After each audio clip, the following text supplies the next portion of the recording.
Hey guys, Cody here, and I hope you're all doing well. Today I'm going to try something a little bit different. Now, I'm out here on the lake kind of playing with my kayak and all the new accessories I put on, such as these rod holders here, the extenders here. Makes pedaling a lot nicer. I'm not smacking the butt of the rod with my foot or anything. Got the fish finder on, Garmin Striker 4 with a suction cup transducer mount. Looks like it's holding up real well. So what I say about trying something different is I'm going to leave the camera rolling. I'm going to try to do a raw and uncut video, tell some stories, tell you guys a little bit about myself, and we're just going to see how this plays out. Now, I don't know if this is going to completely destroy my YouTube credibility.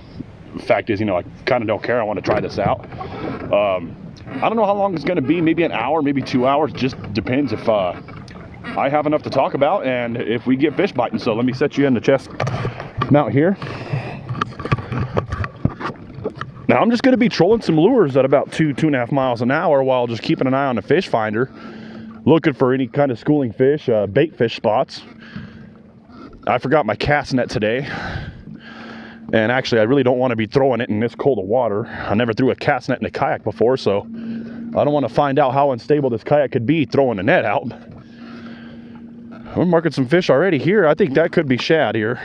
We got some fit. We got the small marks here. I'm not sure if the camera's picking it up. Let me put y'all closer here. Yeah, we got those small arches picking up, and might be shad back here actually. So, all right, let's get to moving. Let's get the line casted out, y'all. We ain't gonna catch any fish without lines in the water, aren't we? So here's what I'm using today, guys. This is my Zebco 33 reel. I like using these. Well, I like using spinning rods better, but I had a couple of these reels back in the days I used to work over the road, and I'm just going to wait until either they break or they just don't work right for me. And these are on a 7-foot Shakespeare Ugly Stick GX2. It's medium light. So what we're going to do here is going to cast behind this. I really don't know how far behind us, just about casting distance plus a little bit of line out.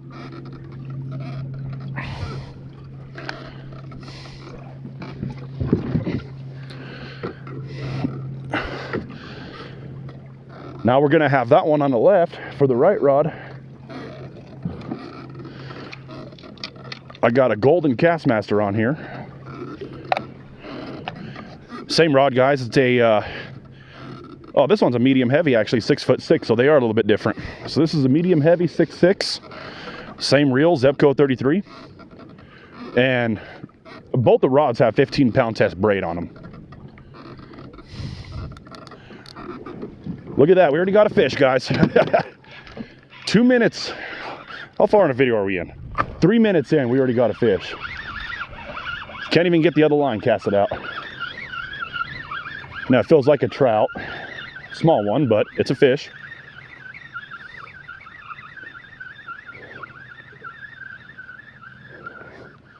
Little guy. Let me let some line out here real quick. We're gonna grab the line with our hand here. I'm gonna try this out. I'm still getting new to this here. We got the rod holder here. Let's get him in the boat. Look at that.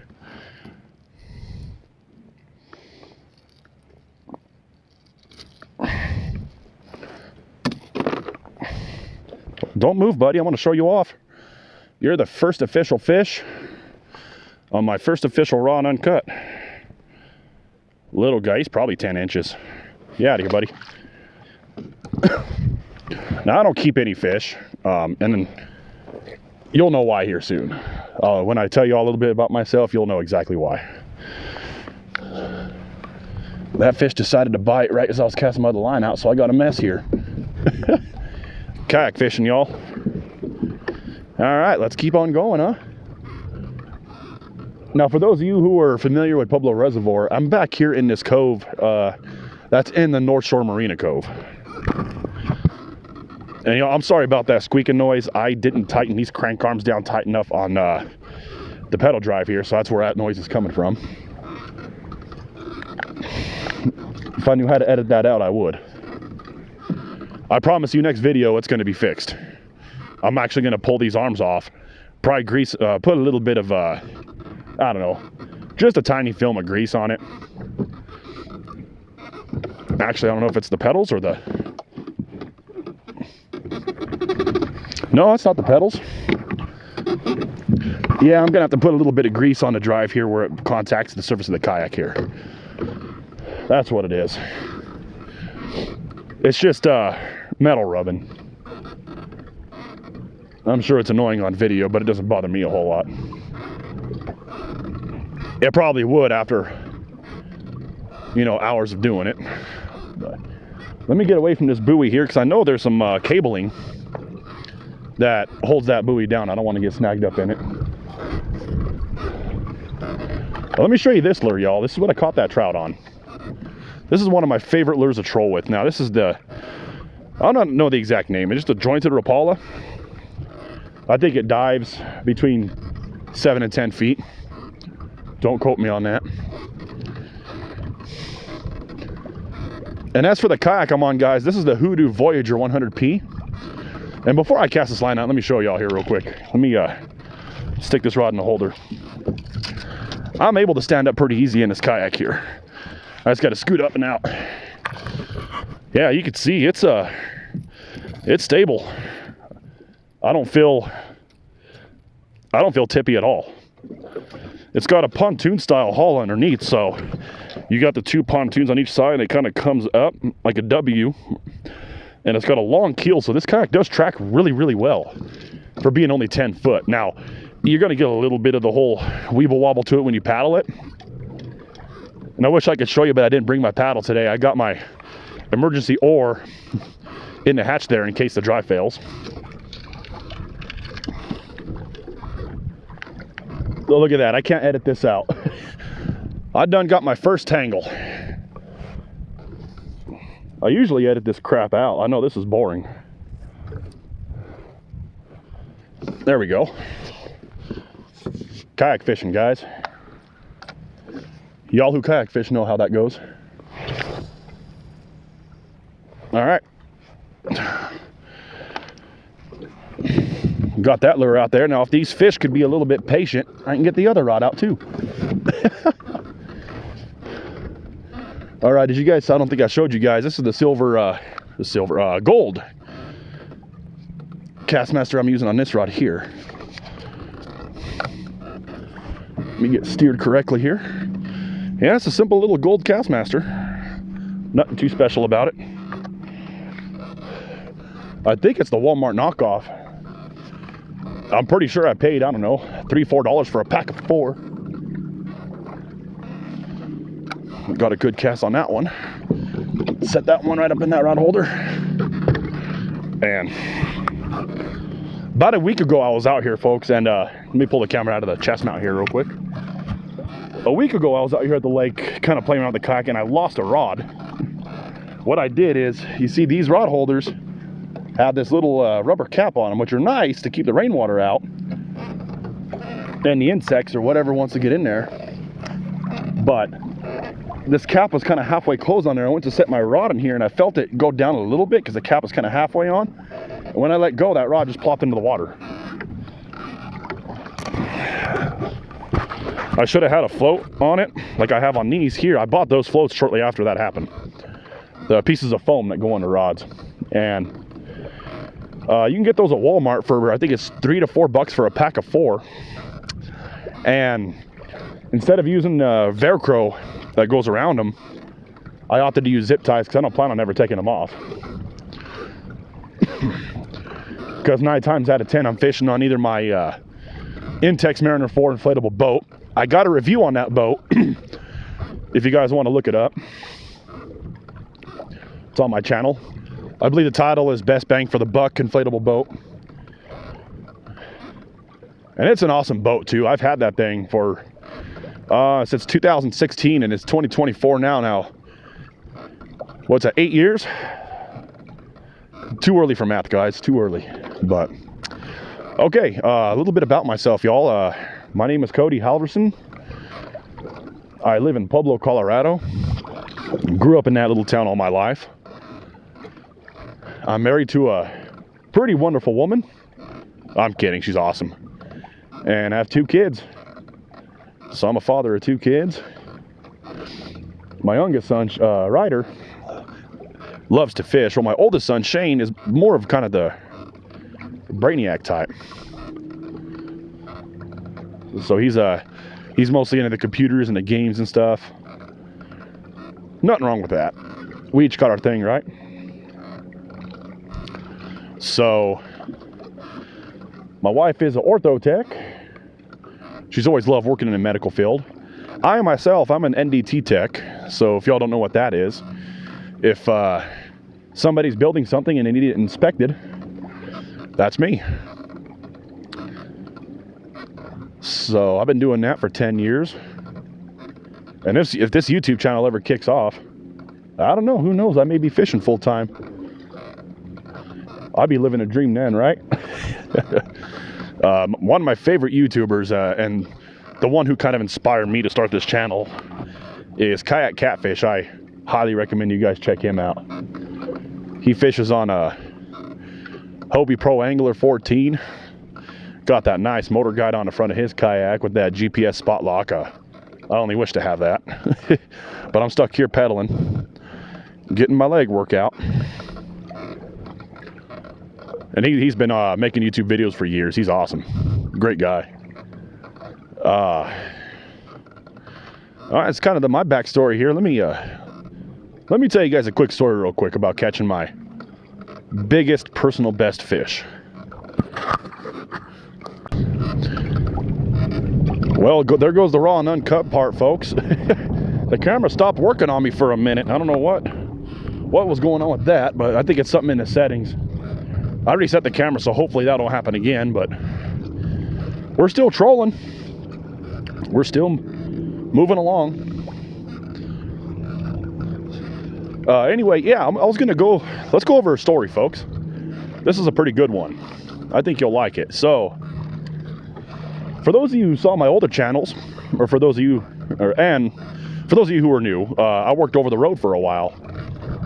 I spent 2 years between 2020 to 2022 working over the road, doing inspection on natural gas lines, and my main areas were anywhere from Ohio east. So I worked in Ohio, Pennsylvania, Rhode Island once. It's really about it. So, and this is a story of my personal best fish, and it is kind of funny. I think my wife will get a chuckle listen to this one.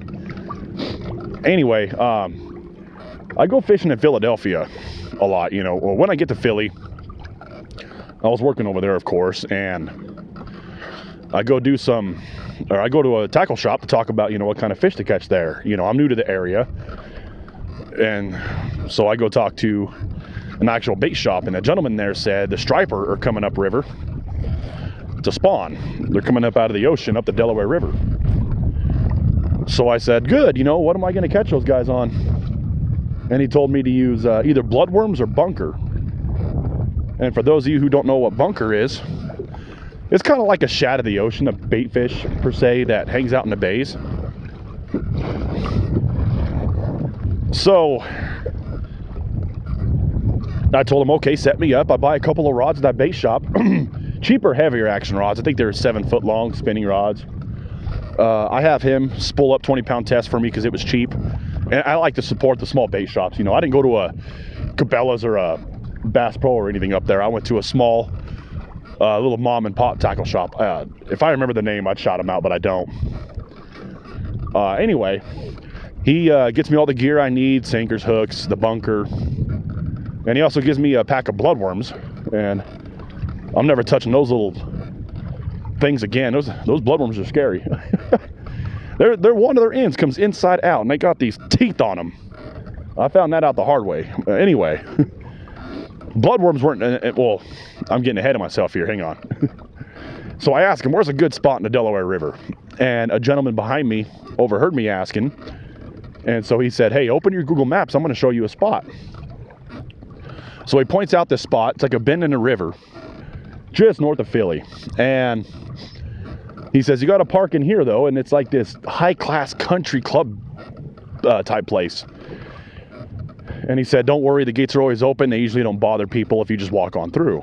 So, and he also told me, put on your muck boots, you know, When the tide goes up and down with the river, you get a lot of muddy flats, and you got to step way out there and to make your cast.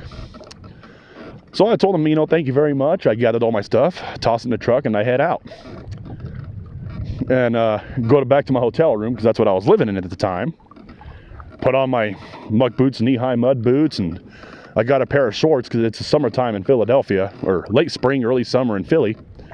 It's pretty hot and humid, kind of miserable. And I make my way to the spot. This is a funny part here. Well, I get there, and, you know, it's really high class. There's, you know, the fancy white picket fence around the area, a lot of fancy cars in the parking lot, you know, Mercedes, BMW, just real high class people. I'm not going to say they're snooty, but, yeah, you know, maybe. So, anyways, I get out of the truck, start unpacking my gear, and I start walking towards the river, which was about probably a 150, 200 yard walk. And on my way, I kind of stumbled upon a wedding. I mean, I didn't walk through it or anything. I'm not rude, but it was off to my side about 20, 30 yards. And, you know, they got their own little band playing. You know, they got what is that? The giant violin they put on the ground. I don't remember. They got that. They got a violin playing, and all these people are dressed real fancy. And I'm not talking, you know, wedding fancy. I'm talking, you know, the high class type, you know. I think I saw the Monopoly man sitting there, you know, the monocle and the top hat. And folks, I go walking by, and mind you, I'm wearing just dirty shorts, my fishing shorts. I got my muck boots on. I got an old fishing hat on. Kind of a torn up t-shirt I use for fishing. And you know that sound where the record skips? It's kind of like that happened, because they all just kind of looked at me like I was lost. I just waved and said, you know, have a good day, and I go walk into the river. So I get to the river and cast out the bunker, and I end up catching a couple striper. And this is before I had a camera, so I didn't record anything. And they were probably, couldn't have been over 6 pounds. I think the biggest one I caught in that span of, you know, in a span of 2 weeks, were probably 18, 24, or 20 to 24 inches. I'm marking a fish on the graph right there. You probably can't see it. Anyways, a couple of weeks go by, you know, and I'm catching, you know, a combination of small channel cats. Excuse me. I'm fighting a chest cold here. A couple of small channel cats and some striper. And so about that time, my wife is going to fly her, or I'm flying my wife and my kids out to come visit me. You know, go check out the scenery in Philadelphia and Pennsylvania and whatnot. So my wife flies on out, and I told her, you know, hey, you gotta reel in one of these fish, because those striper, even being kind of small, you know, even a 20-inch range, they fight like crazy. And so she's excited, you know, oh, heck yeah, I want to try it. We go to the same spot, you know, through the fancy people's little palace there, and I cast out a line. Well, I cast out 2 lines, both with a bunker on it. And I can't remember. I think I caught one small stripe. No, I didn't catch one. I'm sitting there, and, you know, on that river, there was kind of a bluff wall. It was about 4 foot high. And it's kind of a wall to protect the property from the tide coming up and down.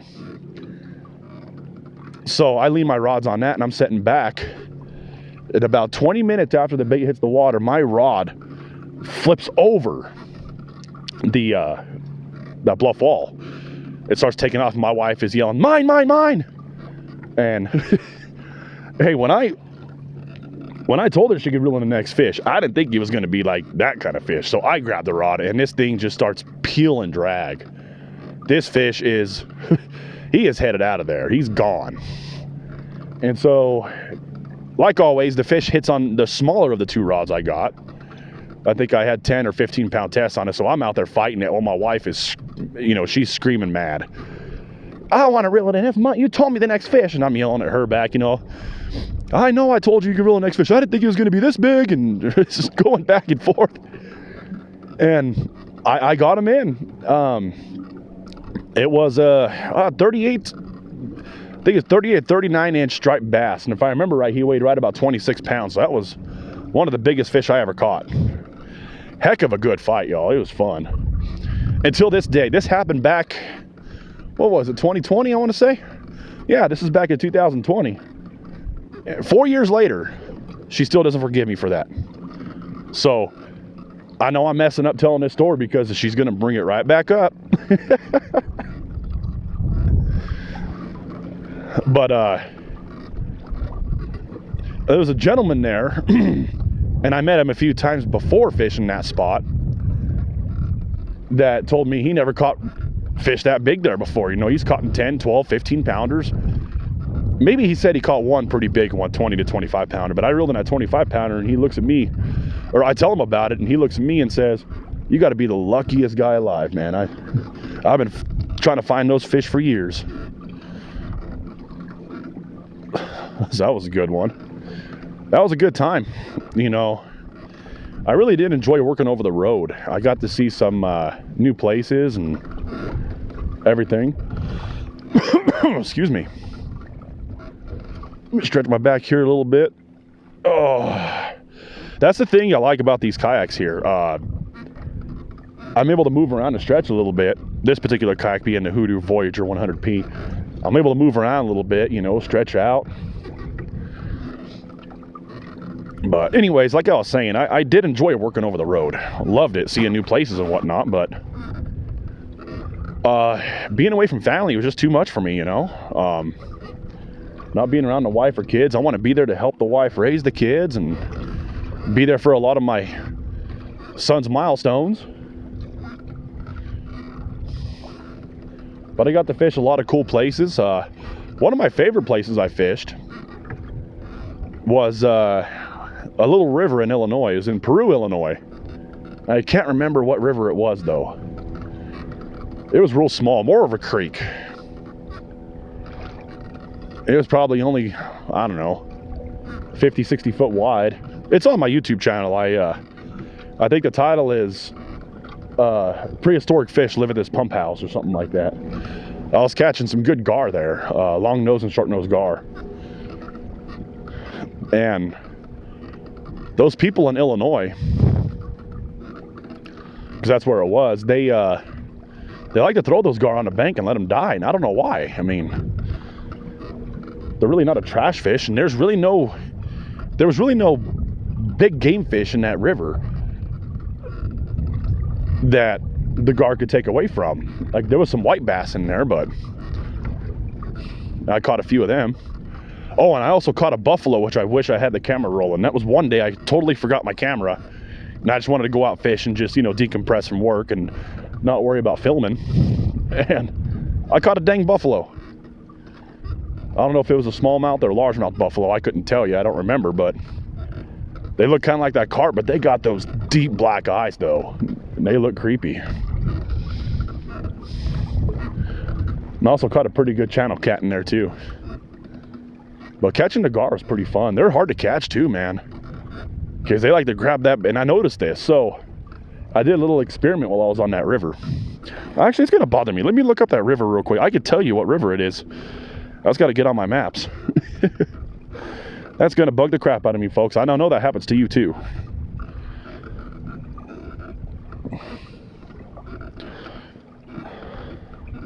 That's why I love having Google now. You forget something, type it in, huh? What am I doing? I'm going to Colorado. Let's go to Illinois here. See, I worked in that town, Bloomington.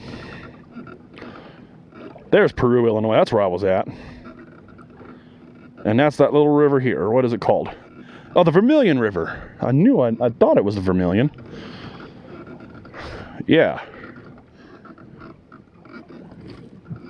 But when I was fishing the Vermilion River, I did a little experiment. And I was fishing with a bobber and some shad I caught from that little river there. Go to a shallow spot, and there's shad everywhere, a little threadfin. And so I put a cut piece of threadfin on a hook, toss it out, and then the bobbers would go down right away, you know, almost instantly. This gar will find it, snatch it, sink the bobber.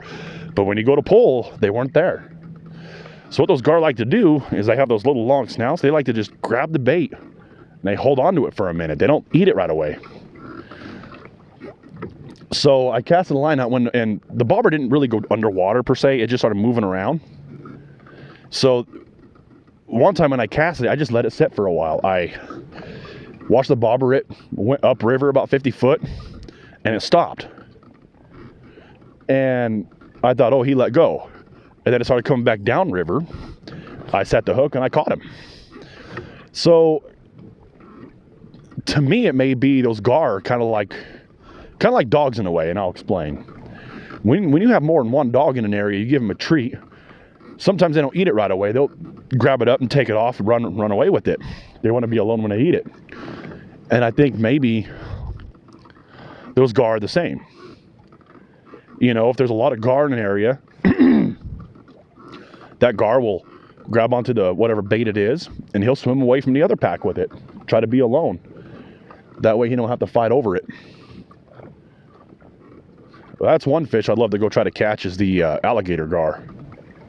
For those of you in South Texas, y'all are lucky. I'd love that. You know what I'd also love? Love for another fish to bite the line. We had one bite at 3 minutes, and what are we at now? We're at 15 minutes, so not too bad. Y'all check that out. This is that's one reason I love Colorado. I don't know if the camera's picking it up, but you got Pikes Peak in the distance there, all snow-capped. I'll tell you what, the scenery here is awesome.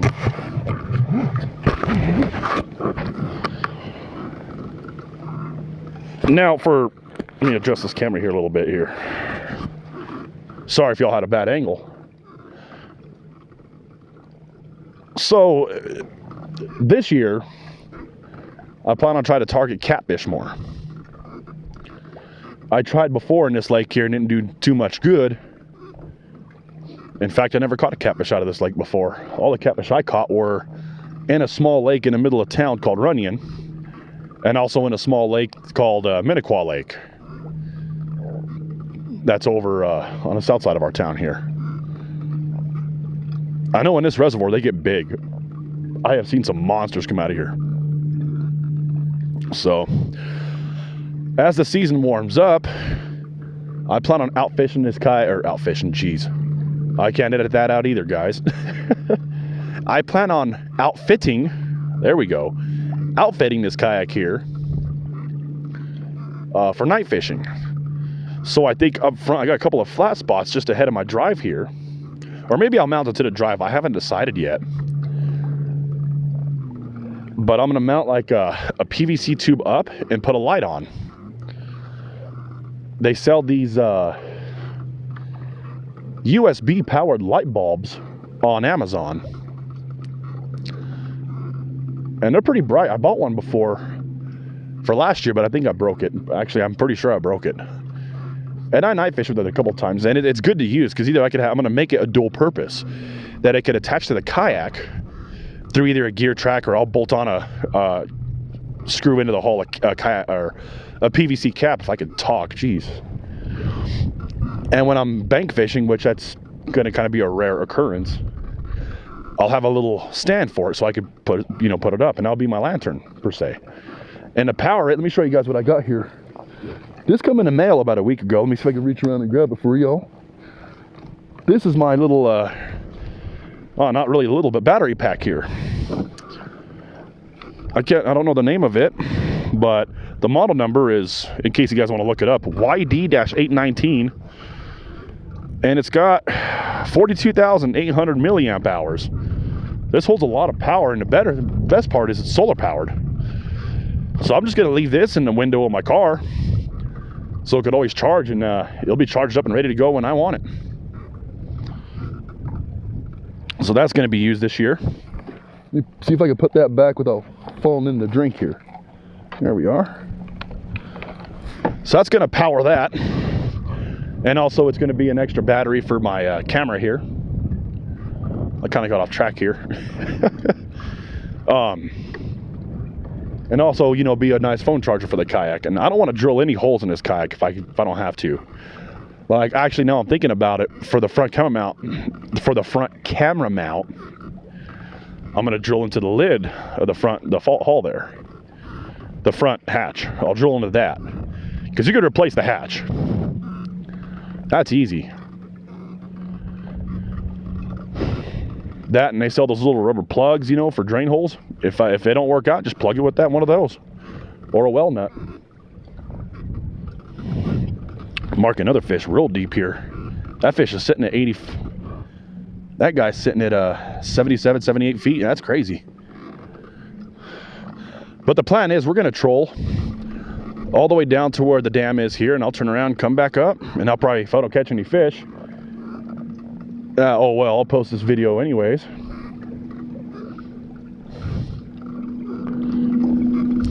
We're in 120 feet of water right now, or 117. We got a lot of moisture this year in the mountains, which is good.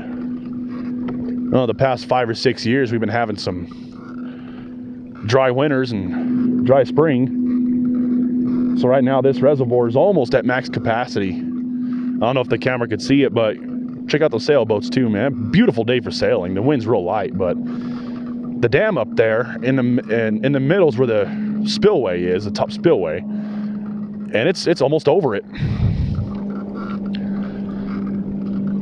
I think I read online the other day, the only time this reservoir's been higher was about 40 years ago, 1985. So I think since records started right now, it's the second highest it's ever been.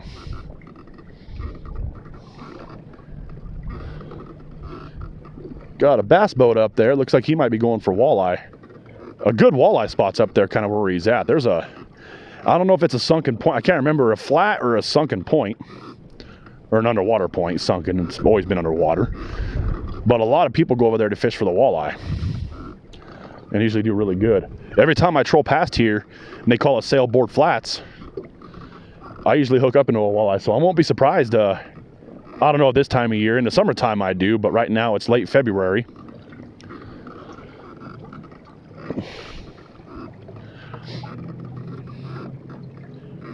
But if I didn't mention it, which I think I did, but if I did, I apologize. I'll mention it again. I'm kind of excited for next Saturday because there's a gal from Hoodoo, and it's the kayak I own here. She is a pro staff member, excuse me, for Hoodoo, and she saw one of my pictures, or not my pictures, one of my videos, and it was me showing the stability of the kayak I posted on the Hoodoo Facebook page. I'm going way too fast. This wind's picking up, so I'm hoping I can get back to shore. Anyways, she said, I bet I know what lake that is. And I told her, shoot your shot, you know, because it was way back in a cove. So I didn't think she'd get it. And she said, that's Lake Pueblo. And I said, oh, you're right. You know, you're good. So if she allows me to, she's going to come up here, actually. Getting ahead of myself again. She invited me out kayak fishing on March 2nd, which is next Saturday, a week from today. So if she gives me the permission, I'm going to film it, whether we catch fish or not, because I think it'd be kind of cool. I'm going to ask her some stuff about Hoodoo in general and what they might have new coming out. And check that out, guys. I just hit some good waves right there. Didn't even worry. But I'll talk to her about what could be coming out in the future for Hoodoo. I don't think I could film it, though. Kind of a little insider thing. Man. I mean, if this channel gets enough traction, too, I'd like to open up a membership pack where I'll make some behind-the-scenes DIY videos only members could see, and maybe some the life and times of me. I don't know. Would any of you guys pay $1 a month for me to help this channel out? I don't know what the cheapest option could be. I think the cheapest, I don't know if you can make your own price. Why don't you guys comment on that if you're still watching this video? But if you have a membership pack on this YouTube here, could you possibly set your own price? Or is it something that's already preset? Because, you know what? $2 a month would be my max price. And who knows, I might, you know, if you're a member, you get a chance to enter a drawing for something free I'll give away once in a while, once a month, once every couple months. Could be a fishing reel, could be a rod, could be some gear, stickers if I ever make them, merch, I don't know. we're just gonna see where this channel goes. But comment down below, would you pay $2 a month for it?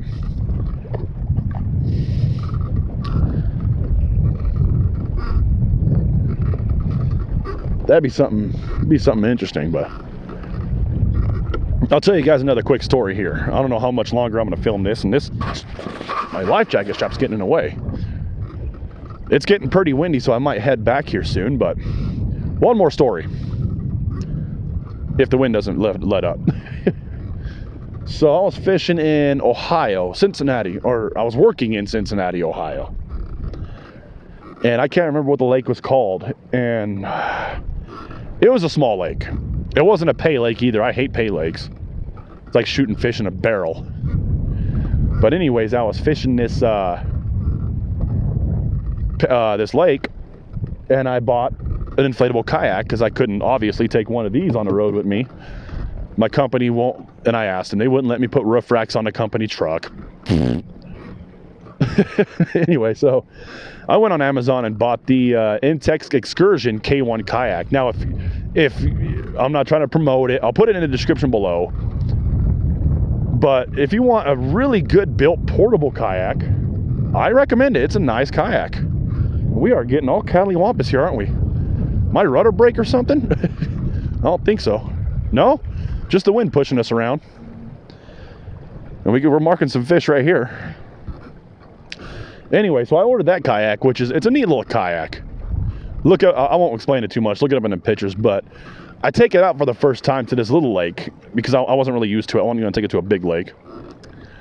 And I start paddling around. And this lake it's kind of weird. So you had this main lake, and then you had a small channel about 10, maybe 12 foot wide that went to the other part of the lake, which is really neat. And so I said, I'm gonna head through that channel. Sometimes you'll see a lot of fish that they make their way from one part of the lake to the other, and they're all squeezed into that little channel. And that channel was maybe 6 to 8 foot deep, so you could see it is clear water. You could see clear to the bottom. So, oh boy, when I start paddling over, I see a shadow, and it looked to be like 5 foot long. I didn't know what it was until I got close to it. It was a huge grass carp. I was thinking to myself, oh my God, they got gators in here? It's Ohio. There can't be gators in Ohio. Oh. So it was a giant grass carp, and I know people use bread and whatnot to catch them, but I had a small rod like these ones. They're not really small rod, but I had a rod like the ones you see in front of us here now, and I don't think I would have reeled them in with it. I don't know, maybe. I only had 6-pound line, so it'd have been a fun fight. But where are we at on the time here? Let's give it 30 minutes. Let's give it a 30-minute raw and uncut video. Well, I'm not really uncut because the camera cut out on me. Because this wind is getting crazy. Woo! I gotta straighten back out every few minutes. I don't know what's going on with that.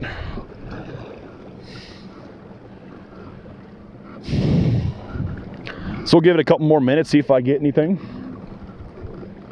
We're starting to get some white caps out here, so getting a little bit sketchy. Just a little bit. I think once we make it past this little island here, folks, I'm going to cut the camera. But for those of you still sitting watching this video, I appreciate it. And if you have any questions about me or about the channel or want to say good or bad, feel free to leave it in the comments, y'all. I try to answer them all. It's not like I got, 2 million subscribers or anything. Not that I'm looking for that many, I think last time I looked, I have 560, and I am super grateful for each and every one of you guys who subscribed. Speaking of that, notification bell too. I plan on uploading videos on the weekly. I work a full-time job, sometimes up to 50 to 60 hours a week, so there might be some weeks I don't get it, but I plan on, for the first few weeks, doing 2 fishing trips so I can get some, some other videos for backup in case I can't go fishing one week.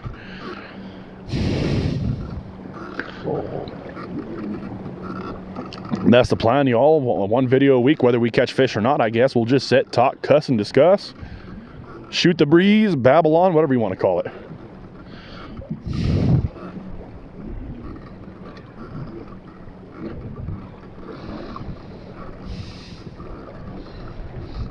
A couple of kayakers over there too, man. It's windy out here. And those look like sit-in kayaks. Those guys are pretty brave. But all right, guys, where are we at on time? Oh, it looks like the video cut again. All right, guys, I'm gonna wrap this video up here. It's getting pretty windy. The wind noise is probably bugging you. We did catch that one fish, which was pretty cool. But all right, y'all, for those of you who are still watching, thanks a lot, and we'll see you on the next one.